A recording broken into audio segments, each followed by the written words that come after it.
Boom Pals app, welcome back. And what we're going to do is we're going to upgrade these lead acid batteries on a 36 volt system with a 48 volt lithium battery.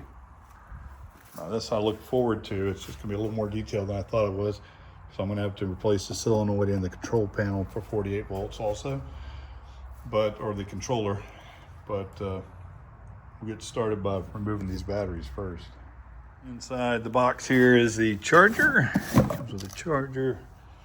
Comes with a battery, of course. A little manual and warranty. And inside here is the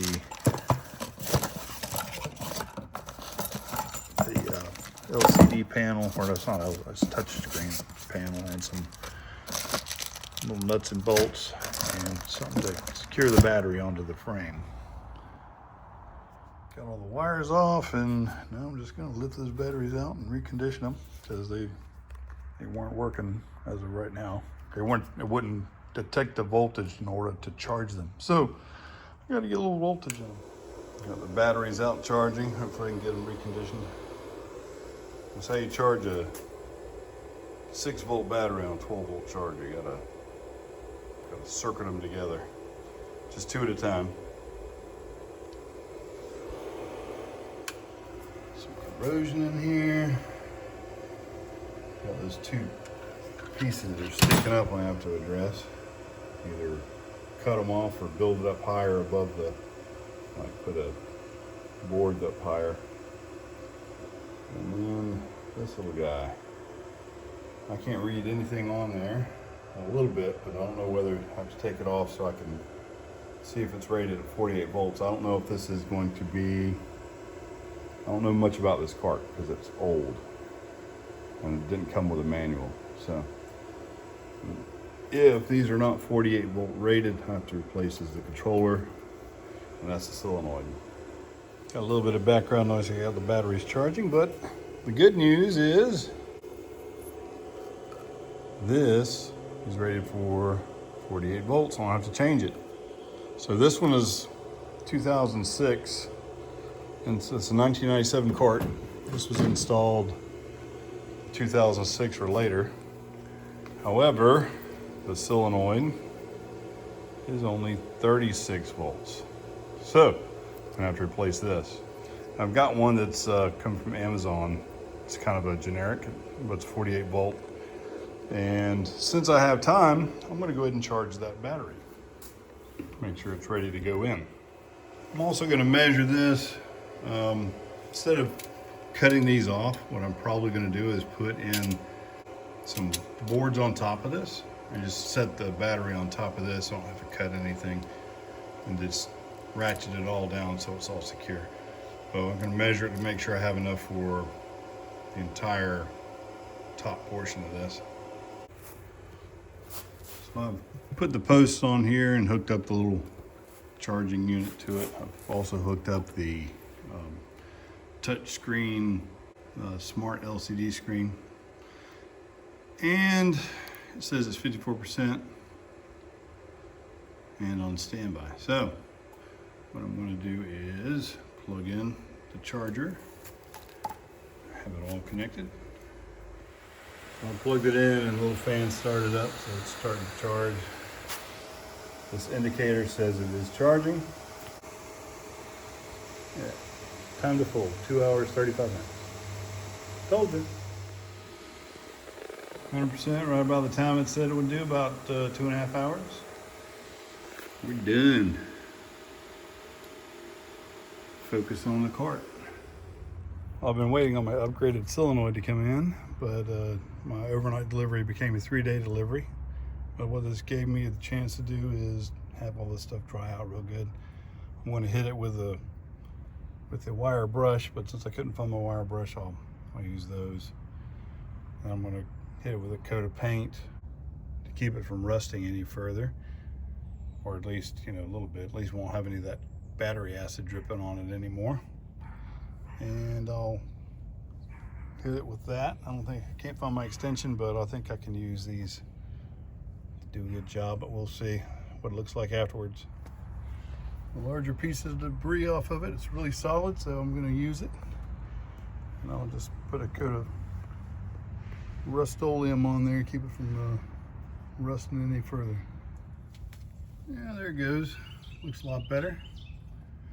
And since I'm gonna not really handle it, it says this will be dry in 2 hours, but I'll just probably put the boards on top and spray them too.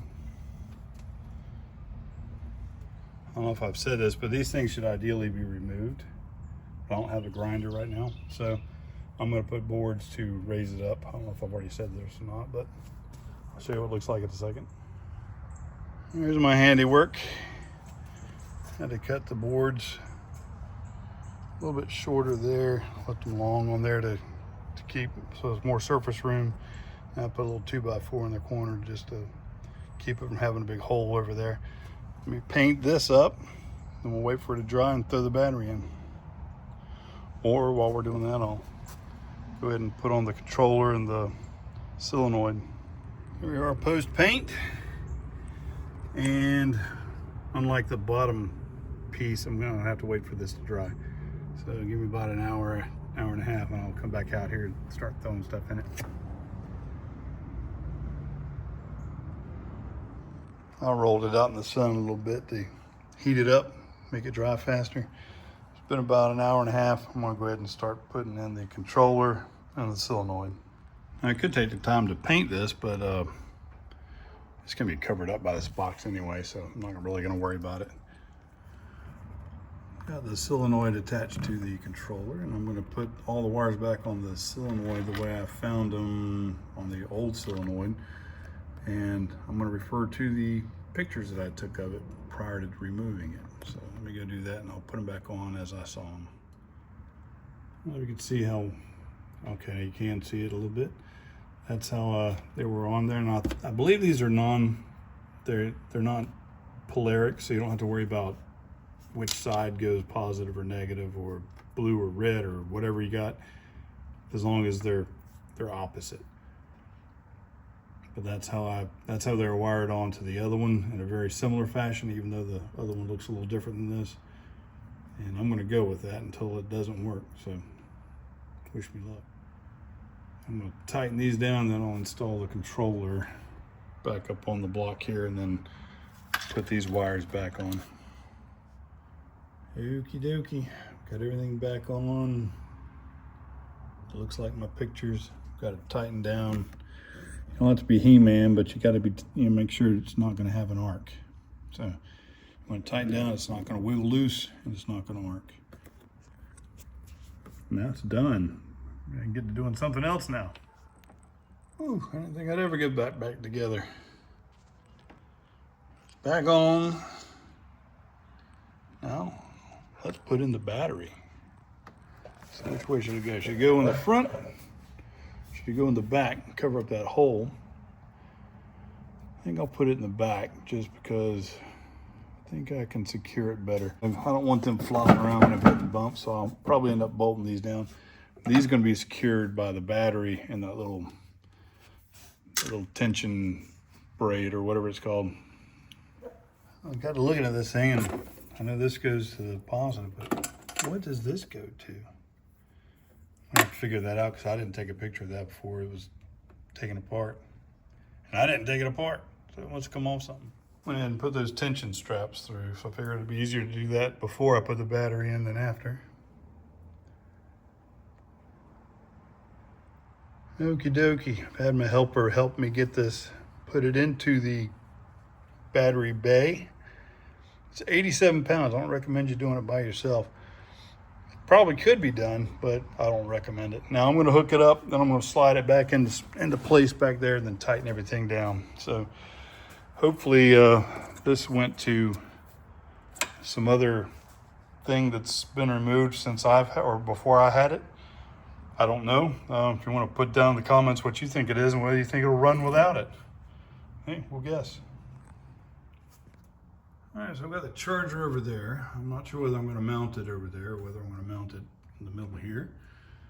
And I got the battery in place. I've got everything plugged in. Actually, what I'm going to have to do with this is I'm going to drill a hole up on the dash and run it underneath and back up and then plug it in, because this doesn't have a plug on the back of it that I can get to anyway, where I can unplug it and feed it through. So I'm gonna have to feed it backwards from the dash to this point right here.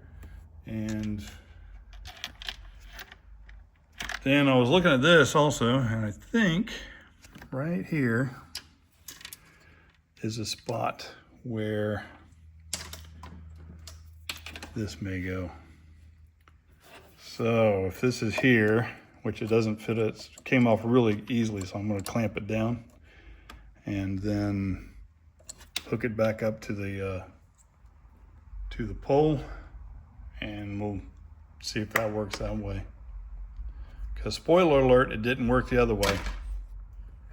I've got it clamped on there, so it's not going to come off unless somebody really has to work with it. So I'll zip tie it again to this cord and hook it back up to the pole. Burrowed through there with a 3/4 inch bit, and it fit right through, barely, but it fits right through. And I'm going to drag it up underneath the chassis and zip tie it to the frame, and then bring it all the way back here to the battery. All right, so it's coming out there. It's going behind everything over there. It's coming out there. Secured it right against the frame there. But I've left it kind of loose because I got to figure out exactly how much tension I need. There's a little hole going there. It runs all the way to the battery compartment. And there's another hole into the battery compartment. I've got zip ties that are going to secure them. All right, plugged in. I'm going to go ahead and tighten this down.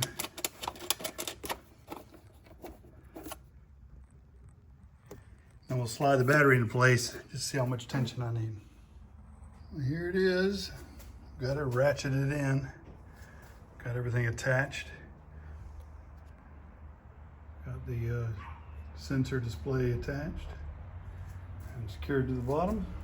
I just got to clean up all this mess, and I would go ahead and install that, but I don't know if I'm going to put it here or over there. And I'm ready to take this for a spin, so I got to clean this mess up. Got everything back together and kind of cleaned up. Check out this.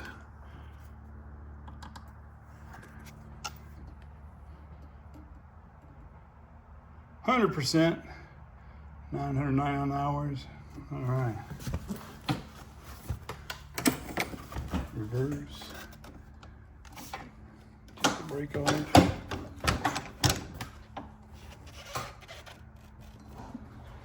Oh, I feel something.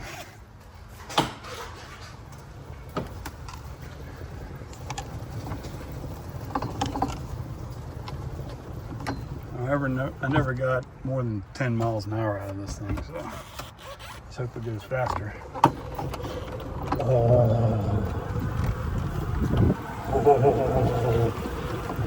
This is, I know it's not super fast, but you know what? This is pretty nice. People said once you do this, you're gonna wish you'd done it a long time ago. Let's see. Guarantee it's faster than 10 miles an hour.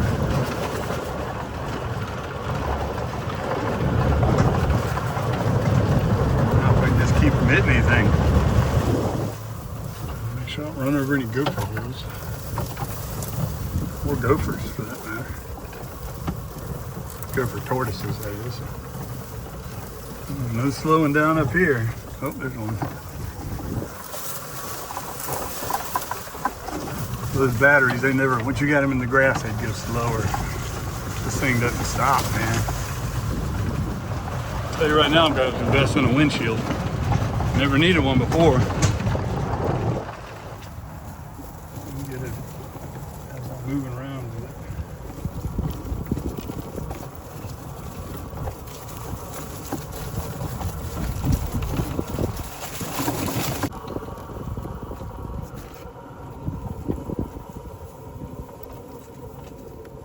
I like this. See if I can show how fast it goes a little bit. I can tell you what, this car will give you whiplash, man.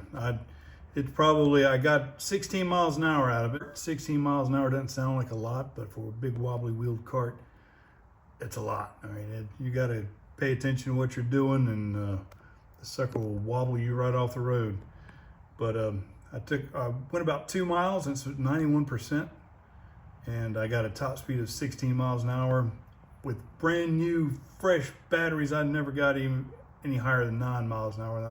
Gauging my speed with a traffic radar that I had in a handheld one.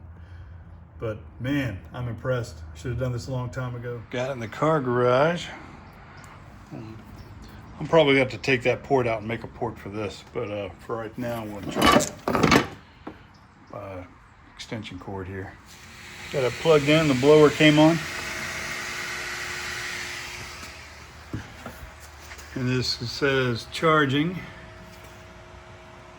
37 minutes till the charge. So I'm going to set my timer for 35 minutes. Well, I set the timer for 35 minutes. I came out here and it said 2 minutes left. Now it's 100% with 1 minute left. So man, it's right on. Now it's on standby, ready to go again. This old cart's been rejuvenated. I could see us using it a lot more.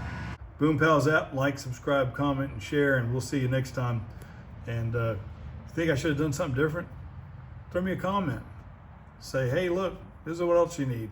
Probably need some headlights, maybe some Bluetooth speaker, maybe a big flashy light on top. I don't know. You tell me. You guys take care. I'll see you next time.